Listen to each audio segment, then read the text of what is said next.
하나님 말씀 보겠습니다. 오늘 금요일 밤 하나님께서 우리에게 주시는 말씀은 누가복음 9장 57절로 62절까지의 말씀입니다.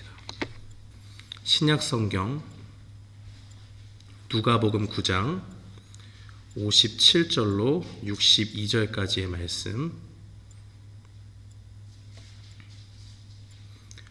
우리 다 찾으신 줄 알고 함께 봉독하겠습니다. 길 가실 때에 어떤 사람이 여짜오되 어디로 가시든지 나는 따르리이다. 예수께서 이르시되 여우도 굴이 있고 공중의 새도 집이 있으되 인자는 머리 둘 곳이 없도다 하시고, 또 다른 사람에게 나를 따르라 하시니 그가 이르되 나로 먼저 가서 내 아버지를 장사하게 허락하옵소서. 이르시되 죽은 자들로 자기의 죽은 자들을 장사하게 하고 너는 가서 하나님의 나라를 전파하라 하시고, 또 다른 사람이 이르되 주여 내가 주를 따르겠나이다마는 나로 먼저 내 가족을 작별하게 허락하소서. 예수께서 이르시되 손에 쟁기를 잡고 뒤를 돌아보는 자는 하나님의 나라에 합당하지 아니하니라 하시니라. 아멘. 저는 본문 말씀 누가복음 9장 57절로 62절 말씀을 통해서 예수님을 따르려면이라는 제목으로 주의 말씀을 선포하겠습니다. 세상의 모든 사람들은 안정된 삶을 살고 싶어 합니다. 그래서 사람들은 할 수만 있다면 좋은 보험에 가입을 하고 또 안정된 직장을 찾아가기도 하고, 또 재물이 조금 있으면 안정적인 은행들을 찾아서 투자하기도 합니다. 이런 기업들은 사람들에게 안정감을 주기 위해서 자신의 상품이나 서비스가 주는 혜택들을 광고합니다. 얼마나 많은 사람들이 이 서비스를 좋아하게 될지를 예측하면서 자기들이 갖고 있는 서비스가 얼마나 좋은지, 얼마나 많은 자산을 보호할 수 있고 또 투자한 금액 중에서 얼마나 많은 수익을 낼 수 있는지를 그렇게 어필을 합니다. 손님들이 관심을 갖기 시작하면 한 명이라도 더 유치하기 위해서 그들의 필요를 채울 매력적인 요소를 제시를 하고 반드시 가입해야 되는 좋은 서비스라는 것을 확실하게 그렇게 알려주려고 합니다. 그런데 오늘 예수님은 예수님의 제자가 되겠다고 하는 사람에게, 또 제자로 부르고 있는 사람에게 예수님을 따르는 삶이 얼마나 매력적인지 말씀하고 있지 않는 것처럼 보입니다.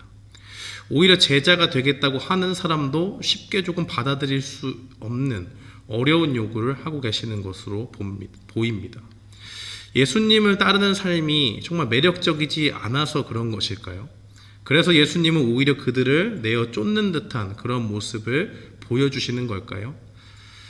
혹 오늘 본문을 접하고 만약에 이런 생각이 드시는 분이 계시다면 오늘 말씀을 잘 듣고 귀를 기울이시기 바랍니다.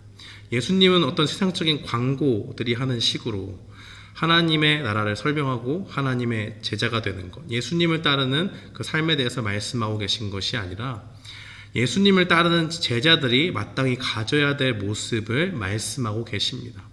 단순히 세상적인 유익을 가지고 그것을 사람들을 현혹시키고 끌어들이려고 하는 것이 아니라 예수님을 따르는 제자라고 한다면 어떤 모습을 가지고 주님을 따라 살아야 되는지를 알려준다는 겁니다.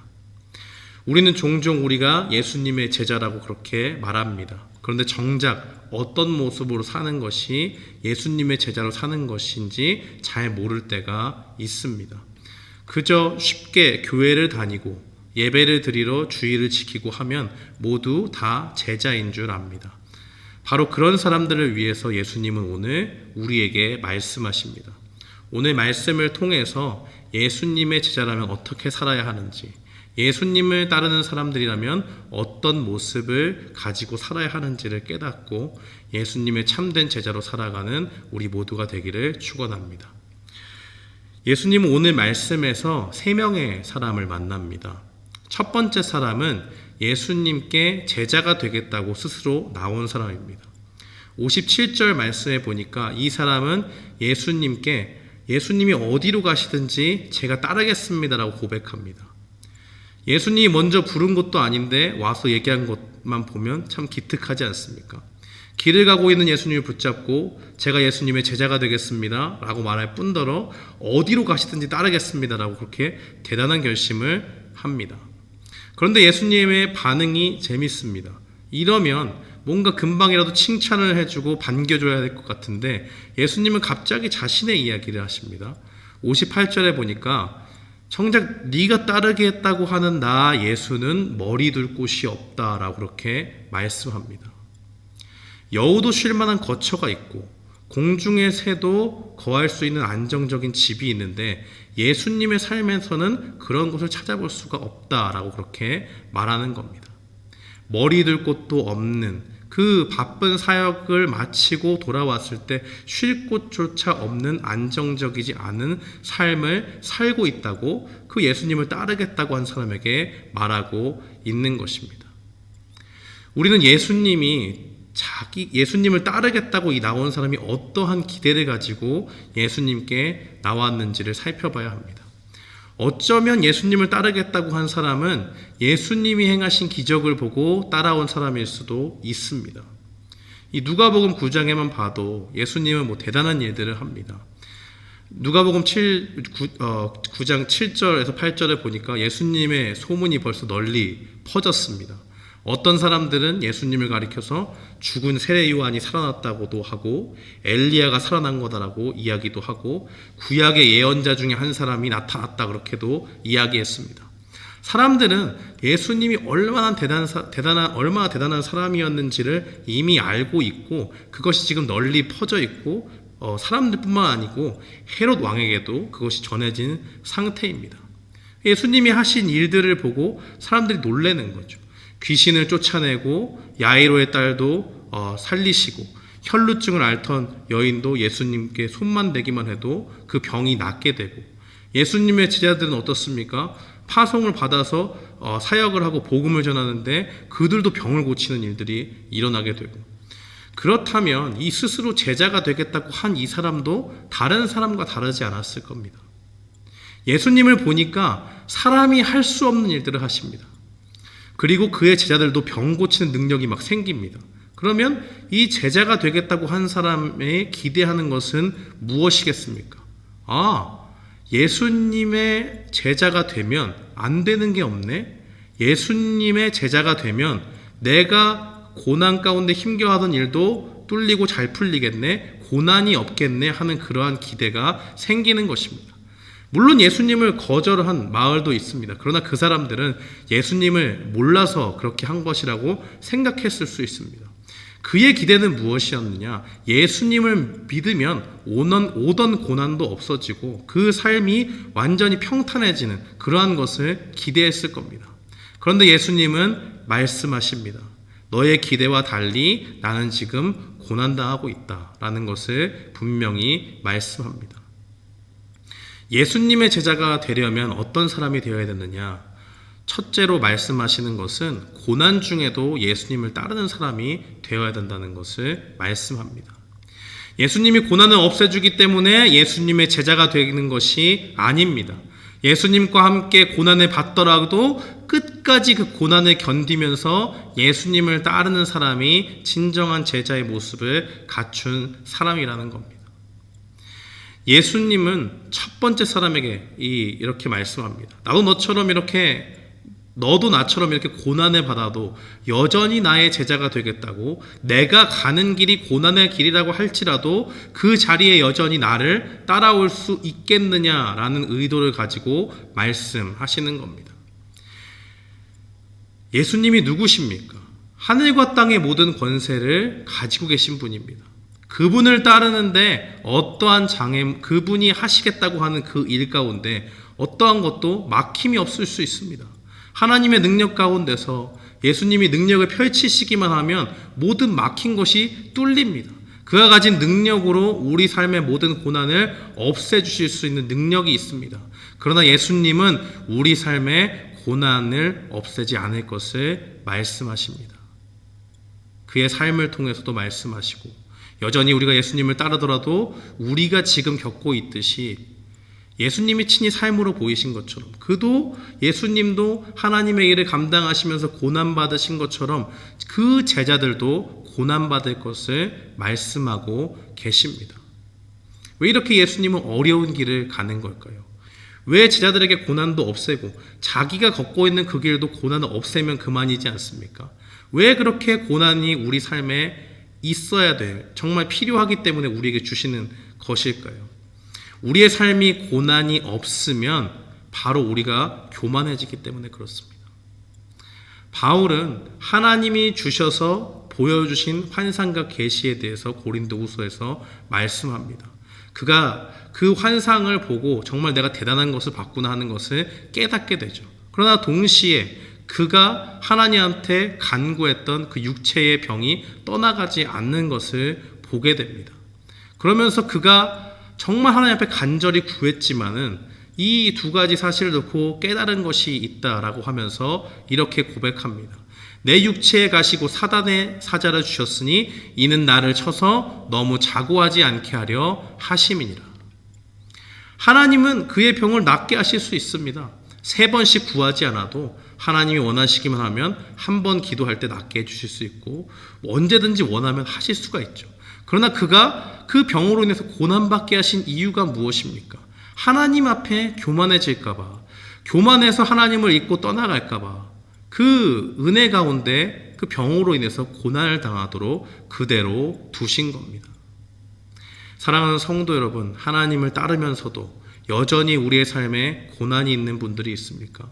육체적인 병약함 때문에 하나님 앞에 고난받고 있는 분이 계십니까? 경제적인 문제 때문에 또 남에게 말 못할 고통 가운데 예수님을 따르는 분이 계십니까?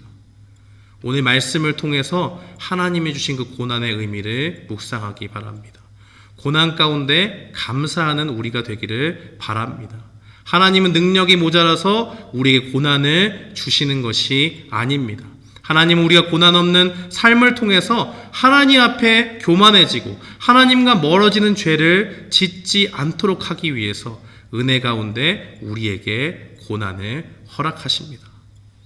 그러므로 우리는 고난 중에 우리를 겸손케 하시는 그 하나님께 감사하면서 날마다 주님을 따르기를 힘쓰는 주님의 제자가 되어야 될 줄 믿습니다.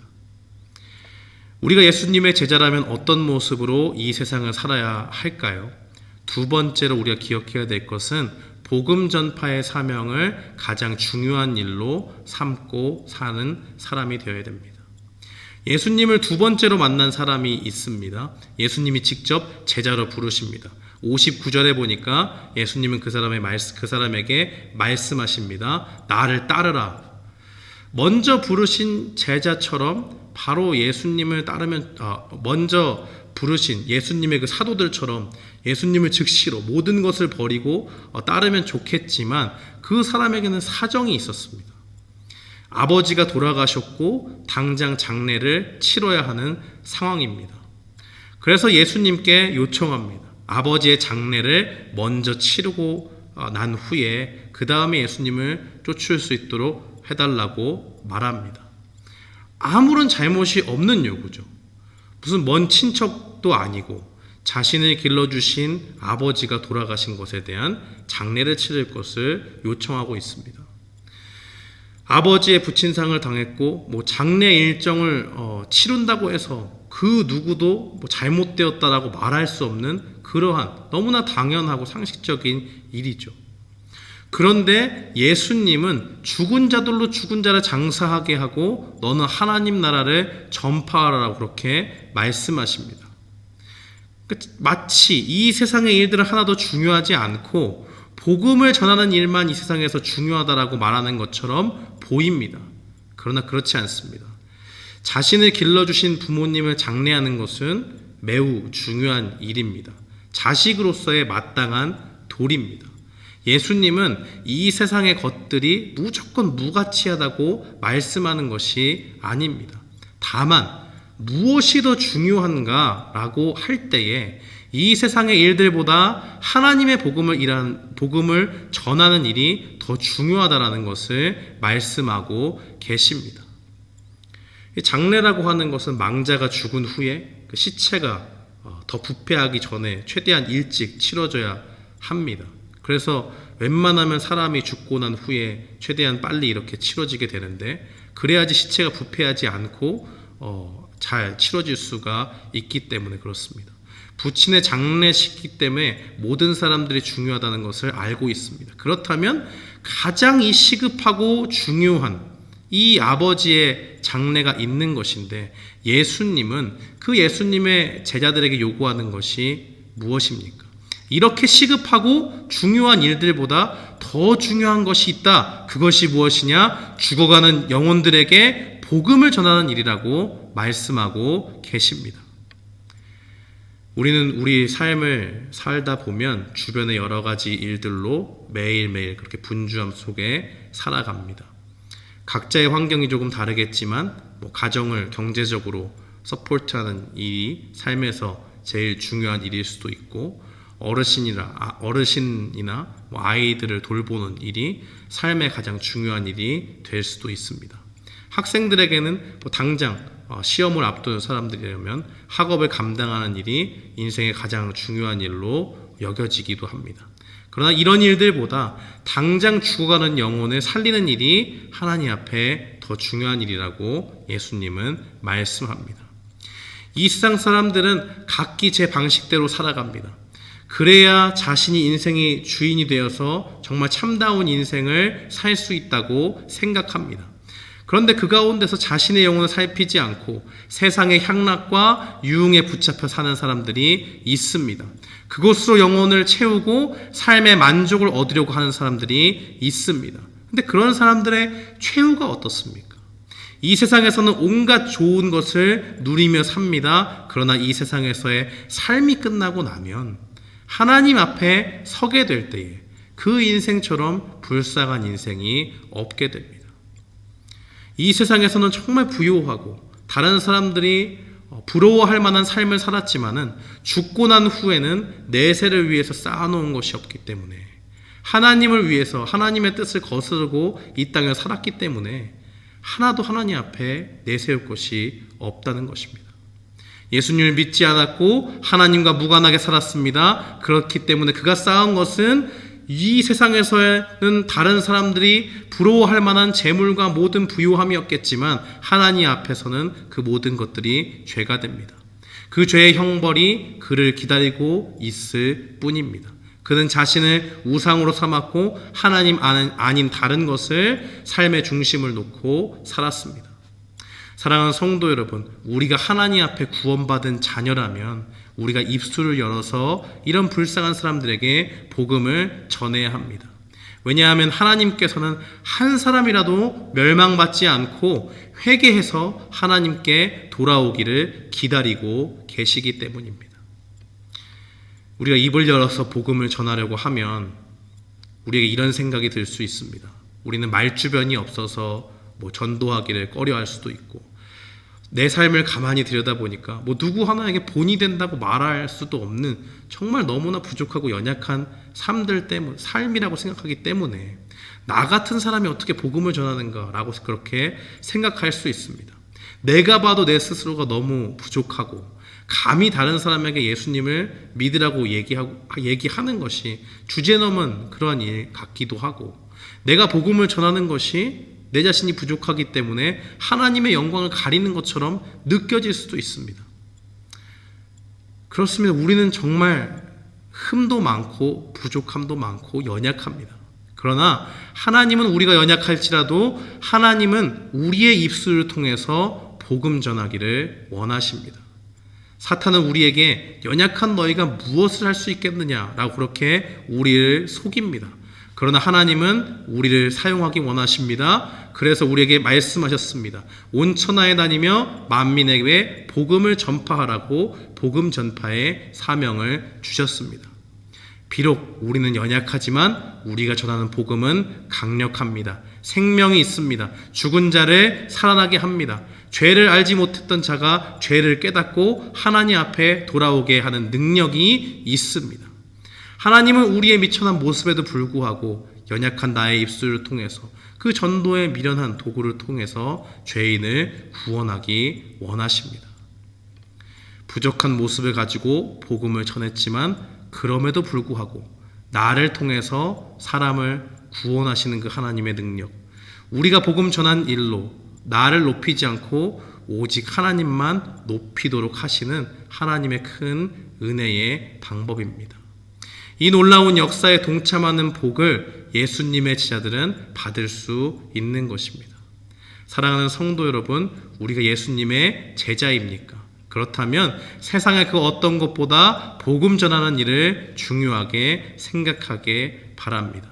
모든 사람이 회개하기 원하시는 그 하나님의 마음을 가지고 복음을 전하는 우리가 되기를 바랍니다.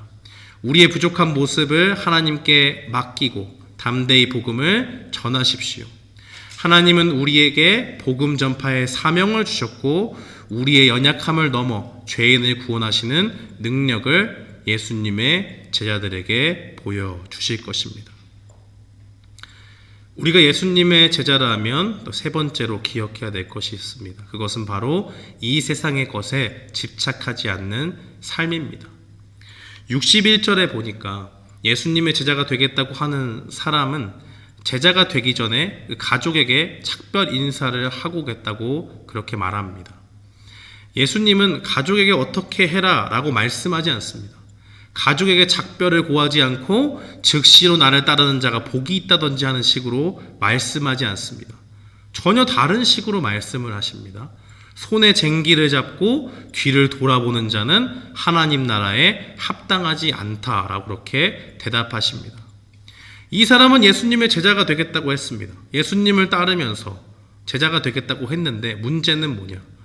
예수님의 말씀은 그 사람은 참 제자가 되겠다는 거 귀한데 손에 쟁기를 가지고 나를 따르는 사람과 같다. 앞으로 가야 하는데 자꾸 뒤를 돌아보는 사람과 같다라고 말씀하는 겁니다. 예수님은 주님의 일을 하려고 하면 가족을 버리라고 말씀하시는 것 같지만 그 이야기가 아닙니다. 예수님께 모든 것을 맡기고 전적으로 따라와야 하는데 마음은 어디에 가 있습니까? 밭에 가 있습니다. 쟁기를 들었어요.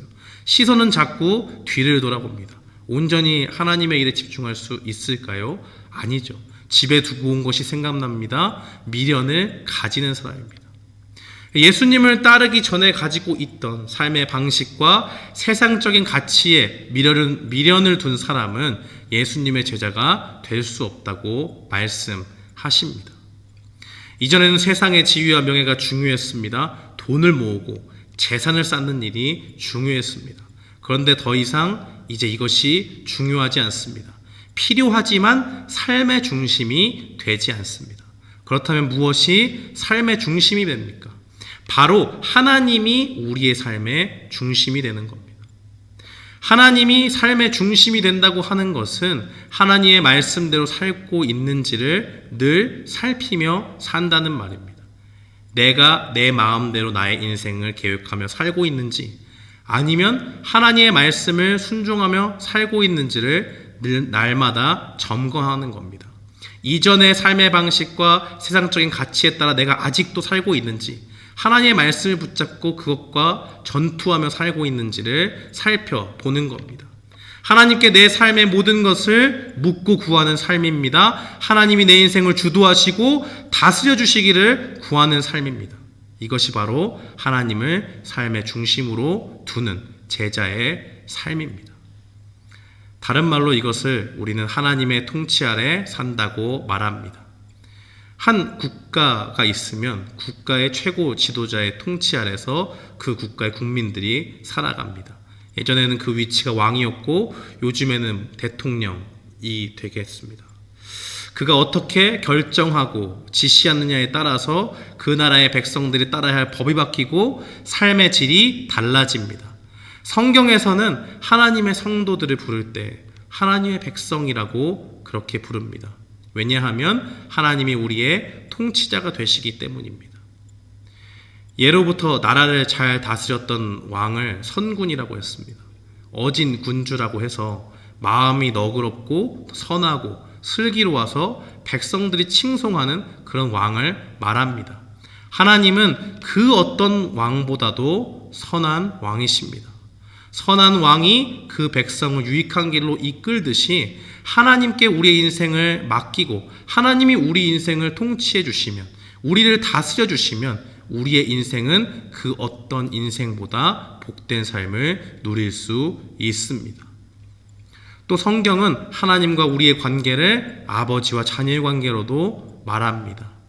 한 가정에는 가족을 돌보고 있는 아버지가 있고 그 돌보심 아래 사는 자녀가 있습니다. 이와 같이 우리도 하나님의 돌보심 가운데 살아야 하는 하나님의 자녀라는 것입니다.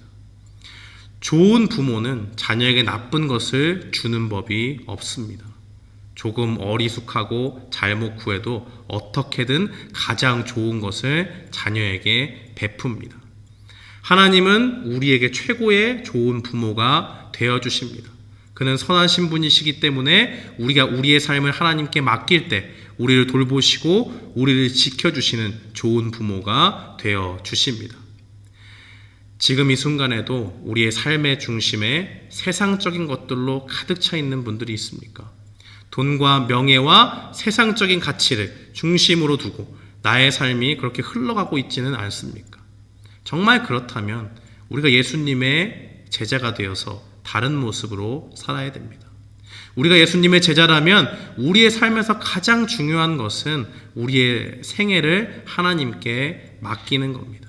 하나님의 통치 아래 우리의 인생을 맡겨드리는 거고 세상의 가치를 버리고 하나님만 신뢰하고 하나님만 의지하는 것입니다.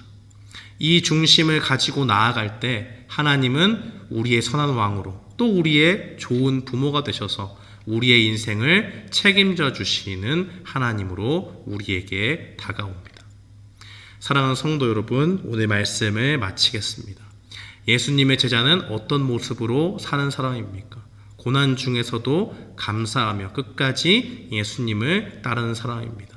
무엇보다도 복음 전하는 일을 가장 중요한 사명으로 여기는 사람입니다. 세상적인 가치를 버리고 하나님께 내 인생을 온전히 맡기는 사람입니다. 이 사실을 기억하고 우리 모두는 우리의 삶을 하나님께 온전히 헌신하기로 다짐하는 예수님의 제자가 되기를 주님의 이름으로 축원합니다. 아멘.